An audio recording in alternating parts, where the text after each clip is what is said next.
Hey everybody, thank you so much for taking the time to tune in today. I am going to talk to you today about lessons learned from the gap in the gain. Now, if you remember in my 6-year post-op spinal fusion video, I talked about mindset and how I feel like that is the secret ingredient. Now, I did not read this book back when I had my surgery. I only read it in the last few months. And I tell you what, this book right here, The Gap in the Gain by Dan Sullivan and Dr. Benjamin Hardy, I love this book, and there are some things in it that, I look back at my recovery and I really wish I had thought this way whenever I was going through it. So I hope there's a couple of notes in a couple of nuggets of wisdom that will help you as you go through your recovery, whether it be from surgery, whether it be from a hard time in your life or anything like that, weight loss, whatever it is. I think there's something in this book for everybody. So with that being said, what is the gap? Now, think about every time you've been told to set a goal, and there's some really positive things about goal setting, but what do? You pick out that, by this date, I want to weigh this much.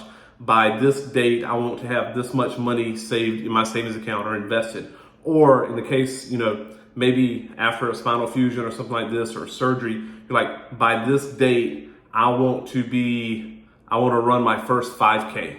Or I want to run a marathon again, or I want to be able to pick my kids up. That was one of my biggest goals, was being able to lift my kids up, because I went 2 years without being able to do that. And, that's how we normally set goals. But the problem with that is it puts us in the gap, because we always look at where we are today and where we want to get to. And we have this idea of what this goal is, but wherever we are, there's a gap between the goal and where we are today. And so this is what, Dr. Dan Sullivan and Dr. Hardy, they start talking about in this book, is this is the gap. And instead, they teach us to measure backwards. So instead of saying our goal is to, run a 5K 1 year after surgery, they teach you to be in the gain. So instead of being in that gap of where you haven't got to your goal yet, to go back and use a unit of measure like where you started and look at where you are today versus where you began, and then you measure backwards from where you started to where you are today, and you can see all the progress you made. Now I think back to when I had my surgery, and I remember, like I said, my goal was to lift my kids up again and to become pass the Army physical fitness test and be deployable. Like that was my goal for 1 year. And to get to that goal, I would get up and I would walk every day, and a lot of my walks were 5 minutes at a time, 10 times a day. And I remember only being able to walk 1 mile and then 2 miles. And there was all these things I wanted to get to. And I was at 6 months and had not ran yet I had to get to the point where I was going to pass, a 2-mile run. And I would get down, I would get in my headspace, and, it would really bug me. And, I talk about some of my videos, man, I went through some dark times, and I was trying to figure out how to do this and how to get to this thing.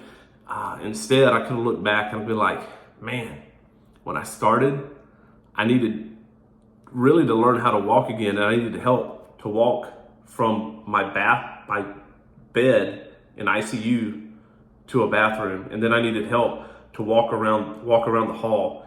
And for 3 months, I used that little grippy thing to be able to pull my socks on. And at month 7, looking back, I could do these things myself. And if I had just looked back at where I came from instead of looking at how far I still had to go, man, it would have helped my mindset so much. And I kept a positive mindset, but I still, it got dark sometimes. So, the biggest thing is, instead of being in this gap where you're trying to get somewhere, take a look at your situation today and look at where you started and look at how much farther you've come from there. And it could be, like I said, it could be recovery from surgery. It could be starting over with a business. It could be your finances, losing weight, wherever you're at.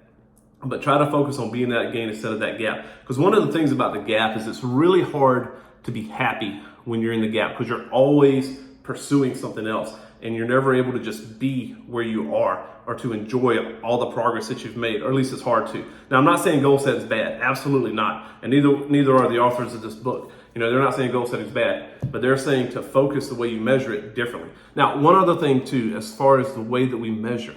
So they also talk about reference points inside of this book. Now, we've talked about this before. Don't compare, you hear don't compare your chapter 1 to someone else's chapter 10, but we have a lot of external reference points. We look at YouTube videos, we look at social media, we look at other people, and we look at what maybe society says we should be at. And those are all external reference points. And they can really set you up for failure. A lot of times what we see on social media, what we see on YouTube videos isn't reality. You're getting a glimpse, a small glimpse, maybe through a filter or whatever else. And instead of focusing on these external reference points, if we're listening to our body, if we're measuring backwards to where we started, if we're taking sound advice and we start having these internal reference points. This is where I need to be because I'm doing these things. I've done these things already to get to here. And it helps us with intrinsic motivation. And it helps us to stay positive because we are intrinsically motivated instead of focus on some external reference point that may or may not even be realistic.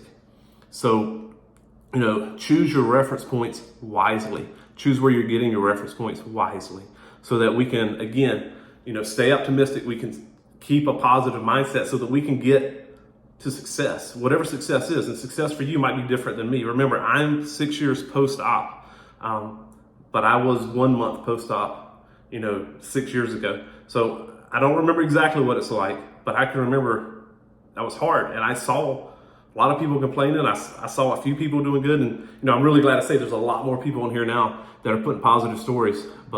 So anyway, long story short, great book. If you're interested in the book, I'm going to put a link to one of the author's videos. I'm also going to put a link to Amazon. If you'd like to buy it on there, it helps out the channel. But great book. I do recommend it. And it's just helped me with my own mindset. It's helped me with how I talk to my kids. It's sort of the way that whenever they're talking about things and they're trying to reach their goals, I'm able to talk to them about that. Matter of fact, I'm going to tell you a quick story. Nope, you know what? That's someone else's story, so I'm not going to tell it to you. Hey, thank you so much for tuning in. Hit that like button, hit that subscribe button. Please continue to support this channel. This is video 1 of the mindset series. They're not all going to be mindset. All the videos come up, but I'm going to go through and I'll always let you know when these mindset series videos are. I'll put it up in the title and in the description. But hey, thank you so much for tuning in, and I'll talk to you soon.